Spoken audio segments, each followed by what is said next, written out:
This, however, is going to be a history lesson, quite unlike anything that anyone has ever heard. It certainly will be nothing like what we are taught in school, and yet it begins with a name which most people have heard, but probably won't be able to place.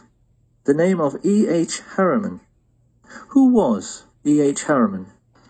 Dynamite's ready, George. Mr. E.H. Harriman himself, he had the confidence of... Open the door or that's it.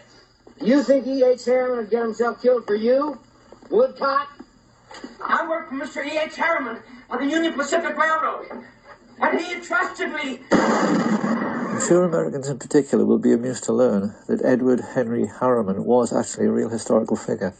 This man was one of America's first industrial giants, and like the Rockefellers in oil and the Carnegies in steel, he got his start by borrowing money from the Rothschilds, of whom we'll hear more later, to create a monopoly for his own business, which was railroads. He was the 19th century railroad king.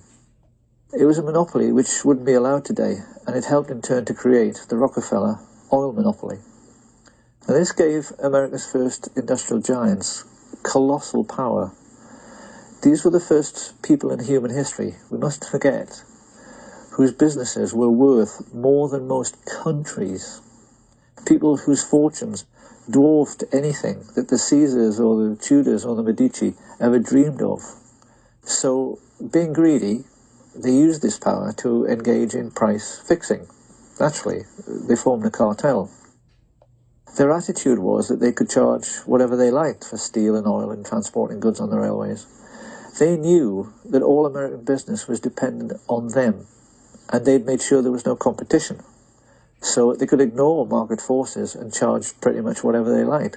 Now, this naturally caused resentment, and it's very interesting that the press at that time started calling these first Illuminati bankers and industrialists robber barons.